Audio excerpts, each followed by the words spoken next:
पाहत आहात Loksamiksha news network आणि या आहेत आजच्या सुपरफास्ट न्यूज। या बातमीपत्राचे प्रायोजक आहेत नंदिनी कलेक्शन, फक्त महिलांचे परिपूर्ण दालन, माऊली निवास, कल्याण मंडपमच्या बाजूस, यशोधन नगर, परभणी। नमस्कार, मी प्रभू दिपके लोकसमीक्षा न्यूज नेटवर्क मध्ये आपलं स्वागत करतो। आपण पाहत आहात परभणीचं एकमेव बातमीपत्र Loksamiksha superfast. Red Apple exclusive MIDC परिसर, परभणी। परभणी महापालिकेची आज दुपारी आयोजित करण्यात आलेली विशेष सर्वसाधारण सभा पीठासीन अधिकाऱ्यांनी विरोधी सदस्यांच्या मताचा आदर न करता लोकशाहीला काळीमा फासत सभा गुंडाळल्याचा आरोप राष्ट्रवादी काँग्रेस आणि भारतीय जनता पक्षाच्या सदस्यांनी केला आहे। या निषेधार्थ महापालिका आयुक्तांच्या कक्षामध्ये या संतप्त झालेल्या नगरसेवकांनी धरणं आंदोलन केलं। आज दुपारी 2:30 वाजता विशेष सर्वसाधारण सभा बी रुग्णा सभागृहात आयोजित करण्यात आली होती।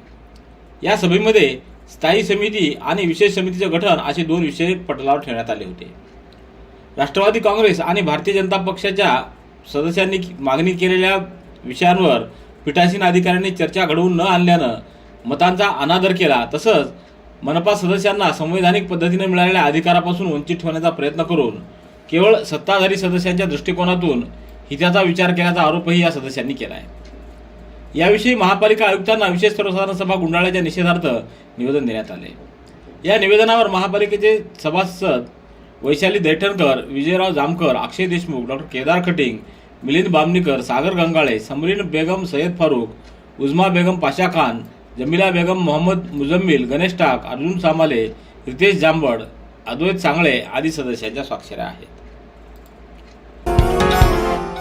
परभणी महापालिकेच्या स्थायी समिती सदस्यांची निवड आज झालेल्या विशेष सर्वसाधारण सभेत जाहीर करण्यात आली आहे।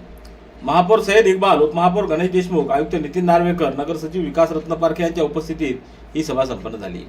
यावेळी महापौरांनी स्थायी समिती सदस्यांची नावे जाहीर केली। जाहीर करण्यात आलेल्या समितीमध्ये शिवसेना उद्धव बाळासाहेब ठाकरे पक्षाच्या प्रतिभा सरोदे, नौशीन आलिम कुरेशी, व्यंकट डहाळे, शेख रईस शेख हबीब, प्राप्ती राजापुरे, भालेराव सुलोचना यांचा, तर काँग्रेसकडून वाघमारे भगवान, देशमुख सुनील, नदीम इनामदार अहमद आणि राष्ट्रवादी काँग्रेसचे आकाश लहाने, अक्षय देशमुख, अर्जुन सामाले यांच्यासह शहर विकास आघाडीचे सागर गंगाळे आणि भारतीय जनता पक्षाच्या वतीने डॉक्टर केदार खटिंग, गणेश टाक, सपना जुगटे व एकूण 6 विशेष समित्यांची निवड करण्यात आलेली आहे। ग्रामरोजगार सेवकांच्या विविध प्रलंबित मागण्यांकडे राज्य सरकारचं दुर्लक्ष होत असल्याच्या निषेधार्थ जिल्ह्यातील सुमारे 700 ग्रामरोजगार सेवकांनी 1 एप्रिलपासून काम बंद आंदोलन सुरू केलंय। या आंदोलनाचा परिणाम महात्मा गांधी रोजगार हमी योजनेवर होत असून मजुरांना काम मिळण्यात अडचणी निर्माण झाल्या आहेत।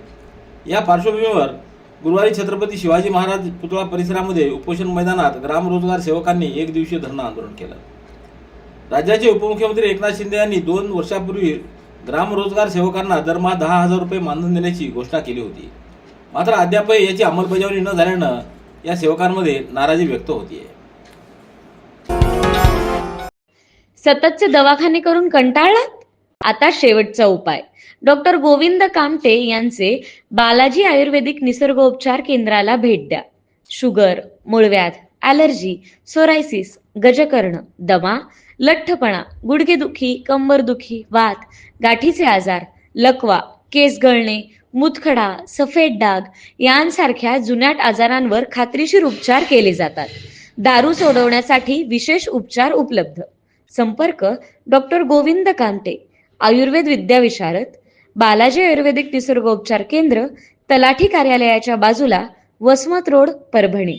संपर्क 9921691008। जनगणना 2027 ची प्रक्रिया सुरू झाली आहे। ही जनगणना विशेष उल्लेखनीय आहे, कारण ही भारतातील पहिली जनगणना असेल ज्यामध्ये माहिती संकलन डिजिटल साधनांद्वारे केले जाणार आहे। ही जनगणना 2027 साठी पहिल्यांदाच कुटुंबाकरिता स्वगणनेचा पर्याय उपलब्ध असेल। ही सुविधा 1 मे ते 15 मे या कालावधीमध्ये se.census.gov.in या संकेतस्थळावर उपलब्ध असेल। यावर नागरिकांना स्वतःची माहिती ऑनलाईन भरता येणार आहे। ही सुविधा सुरक्षित, सुलभ व सोयीस्कर आहे। या सुविधांचा लाभ नागरिकांनी घेण्याचं आवाहन जिल्हाधिकारी तथा प्रधान जनगणना अधिकारी संजय सिंह चव्हाण यांनी केले। परभणी गंगाखेड मार्गावर मागील 2 दिवसापासून अपघात घडत आहेत. मंगळवारी रात्री झालेल्या अपघातात एका शिक्षकाचा मृत्यू झाला होता. या घटनेला 24 तास उलटत नाही तोच बुधवार 8 एप्रिल रोजी पहाटेच्या सुमाराला एका अपघातात ताडपांगरी शिवारामध्ये एका वाहनधारकाचं वाहनावरील नियंत्रण सुटल्यानं झालेल्या अपघातात वाहन चालक गंभीर जखमी झाला, तर एका ज्येष्ठ महिलेचा मृत्यू देखील झाला आहे. शकुंतलाबाई मठपती राहणार परभणी असं अपघातात मृत पावलेल्या महिलेचं नाव आहे. भारतरत्न डॉक्टर बाबासाहेब आंबेडकर यांच्या जयंतीनिमित्त सामाजिक न्याय व विशेष सहाय्य विभागांतर्गत सामाजिक समता कार्यक्रमाचं आयोजन करण्यात आले. या अनुषंगानं 11 एप्रिल रोजी सकाळी 11 वाजता परभणीच्या श्री शिवाजी महाविद्यालयाच्या सभागृहामध्ये क्रांतीचा साक्षीदार हे एकपात्री नाटक रुपेश निकाळजे सादर करणार आहेत. 14 एप्रिल रोजी सकाळी 7 वाजता जिल्हाधिकारी कार्यालय परिसरातील डॉक्टर बाबासाहेब आंबेडकर यांच्या पुतळ्याजवळ भीम बौद्ध गीतांचा जलसा हा कार्यक्रम प्राध्यापक पी. भालेराव व संच सादर करणार आहेत. सकाळी 9 वाजता शाहीर काशीनाथ उबाळे व संच भीमगीत व पोवाडे गायनाचा कार्यक्रम सादर करतील. या कार्यक्रमाचा लाभ घेण्याचं आवाहन समाज कल्याण विभागाचे सहाय्यक आयुक्त राजू येडके यांनी केले. क्रांतीसूर्य महात्मा फुले व भारतरत्न डॉक्टर बाबासाहेब आंबेडकर यांच्या संयुक्त जयंतीनिमित्त आज 9 एप्रिल रोजी शहरातल्या साहित्यरत्न अनाभाऊ साठे समाज मंदिर कृषी उत्पन्न बाजार समिती कार्यालयाजवळ मोफत नेत्र तपासणी व मोफत मोतीबिंदू शस्त्रक्रिया शिबिराचं आयोजन सत्यशोधक युवा संघ व R Jhunjhunwala Shankara eye hospital यांच्या संयुक्त विद्यमानं आयोजित करण्यात आलं. उद्घाटन परभणी महापालिकेचे महापौर सय्यद इक्बाल यांच्या हस्ते करण्यात आलं. यावेळी नगरसेवक नदीम इनामदार, रोहिदास नेटके, पप्पू शेळके, बायजाबाई घोडे, सुनील आरे, PSI वल्लभ धोत्रे आदींची उपस्थिती होती. डॉक्टर बाबासाहेब आंबेडकरांचे थोर विचार प्रत्येकानं आत्मसात करून जीवनात वाटचाल करावी असं आवाहन जिल्हाधिकारी संजय सिंह चव्हाण यांनी केले. जिल्हाधिकारी कार्यालयामध्ये भारतरत्न डॉक्टर बाबासाहेब आंबेडकर सामाजिक समता कार्यक्रमाच्या उद्घाटन प्रसंगी 8 एप्रिल रोजी ते बोलत होते. यावेळी समाज कल्याण विभागाचे सहाय्यक आयुक्त राजू येडके यांच्यासह नागरिक व पत्रकार उपस्थित होते. प्रारंभी राजर्षी शाहू महाराज, महात्मा ज्योतिबा फुले, भारतरत्न डॉक्टर बाबासाहेब आंबेडकर यांच्या प्रतिमांना पुष्पहार अर्पण करून अभिवादन करण्यात आलं. यावेळी सहाय्यक आयुक्त राजू येडके यांनी भारतरत्न डॉक्टर बाबासाहेब आंबेडकर यांच्या सामाजिक समता सप्ताह कार्यक्रमाची सविस्तर रूपरेषा सांगितली. तर याचवेळी संविधानाच्या उद्देशिकेचं वितरण पत्रकारांना करण्यात आलं. Red Apple furniture, smart furniture for smart people. Exclusive Parbhani शहरातील भव्य शोरूम रेड ॲपल एक्सक्लुझिव्ह, भारतातील स्मार्ट फर्निचर ब्रँड आता आपल्या परभणी शहरामध्ये. हो, आता आपल्या परभणी शहरामध्ये.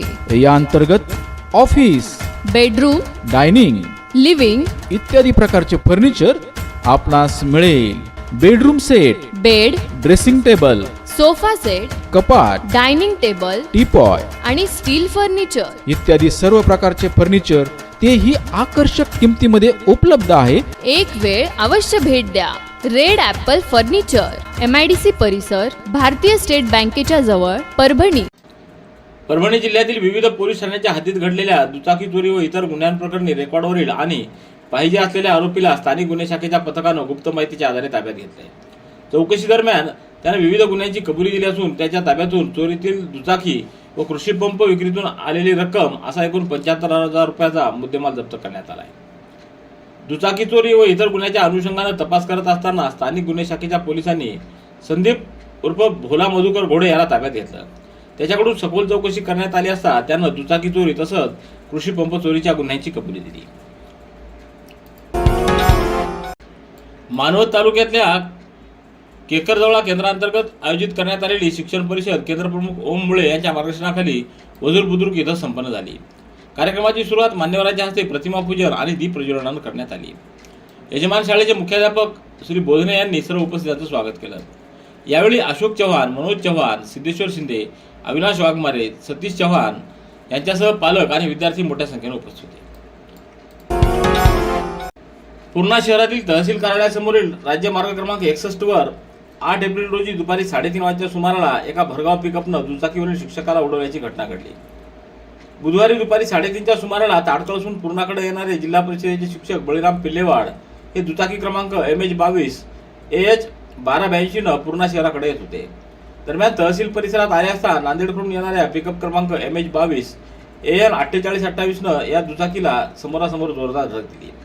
या धडकेमध्ये शिक्षक पल्लेवाड रस्त्यावर कोसळले.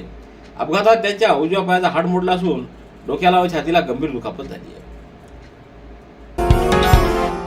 नागपूर इथं संपन्न झालेल्या अखिल भारतीय पोलीस कर्तव्य मेळाव्यामध्ये नांदेड परिक्षेत्राचा श्वान टायसन यानं चमकदार कामगिरी करत आज्ञाधारकता या प्रकारामध्ये सुवर्ण पदक तर अज्ञात व्यक्तींना दिलेलं अन्न नाकारणं या प्रकारामध्ये रौप्य पदक प्राप्त करून आपला ठसा उमटवलाय. श्वान टायसन हा परभणी पोलीस दलात आपली सेवा बजावतोय. प्रथमतः परिक्षेत्र व राज्य पातळीवर पोलीस कर्तव्य मेळाव्याचं आयोजन करण्यात येतं.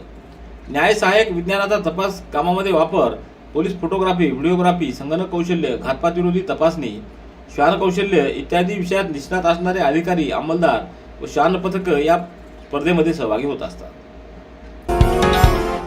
बालकांच्या पहिल्या 6 वर्षातील बुद्धीचा विकास व्हावा यासाठी केंद्र व राज्य शासनाच्या महिला व बालविकास विभागाच्या वतीनं आयोजित करण्यात आलेल्या पोषण पंधरवडा अभियानाचा शुभारंभ परभणी जिल्हा परिषद इथं उत्साहात करण्यात आला.